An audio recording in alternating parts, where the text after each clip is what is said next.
কি বলে গেছিল লাস্ট বাড়িতে? আমাকে বলেছে যে একজন আমার ডেকেছে আমার পয়সার জন্য, আমি অনেক পয়সা পাই, আমার একটু নিয়েছ, আমি একটু যাবো। আমি বলি তাহলে তুমি যাবে, বাড়ি আসবে? তো বলে আমি একটা দিন থাকবো, তারপরের দিন রাত্রিবেলা আমি চলে আসবো। হঠাৎ আমার কাছে ফোন করছে, বলে আমি রাত্রে যেতে পারছি না।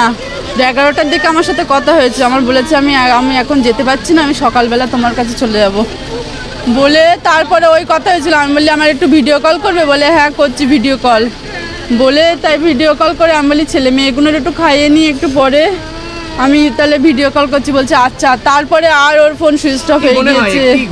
ওকে মার্ডার করা হয়েছে, ওর কোনো খারাপ কিছু ছিল না। মার্ডার করা হয়েছে, ওর কোনো খারাপ কেউ ছিল না গো।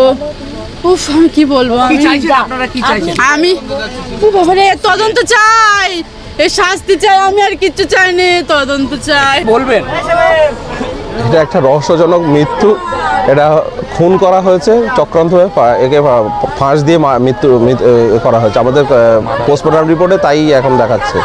কিন্তু মানুষ যেসব ভুলভাল জিনিস রটাচ্ছে, যে একটা ভালোবাসার কিছু একটা, ওসব কিছুই নাই কো। বিজনেস পারপাসে ও ওখানে গেছিলো মন্দারমণিতে, সেখানে গিয়ে চক্রান্তভাবে 4-5 জন মিলে ওকে মার্ডার করা হয়েছে। এখনো পর্যন্ত কোনো অভিযুক্ত কারোর সন্দেহ? হ্যাঁ, আমরা অলরেডি এফআইআর করেছি। অলরেডি আমাদের মন্দারমণি থানাতে, কাঁথি থানাতে অলরেডি আমরা করে দিয়েছি। আমরা আগামী শুধু ওয়েট করছি যে আমাদের রিপোর্টটা, ফরেন্সিক রিপোর্টের জন্য। ফরেন্সিক রিপোর্ট হলে আমরা সিবিআই তদন্তে দিতে পারবো। পোস্টমর্টম রিপোর্টে কি তদন্ত? এখনো পোস্টমর্টম আমরা পাইনি, এই তো সবে রিপোর্টটা এখনো পেয়ে উঠিনি। আমরা যখন পাবো, পেয়ে আমরা সঙ্গে সঙ্গে সিবিআইকে আমরা চাইছি মানে খুনিদের শাস্তি। তদন্তের দাবি কোন সংস্থার উপরে ভরসা রাখছে?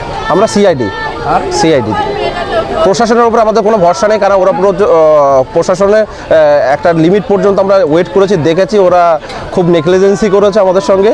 তো আমরা এখন সিবিআই তদন্তের জন্যই আবেদন করছি। আপনার নাম আর কি হয়? আমার নাম মমতাজুল হক, আমার এটা ভগ্নিপদ। আবুল নাসার হচ্ছে আমার ভগ্নিপদ।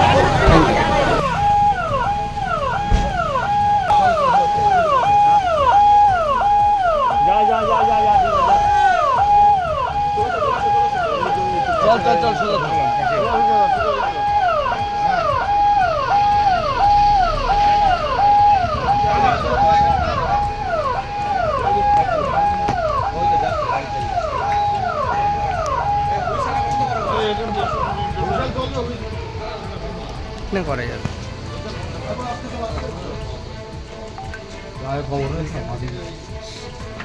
বাড়ি যাবে গাড়ি বন্ধ হয়ে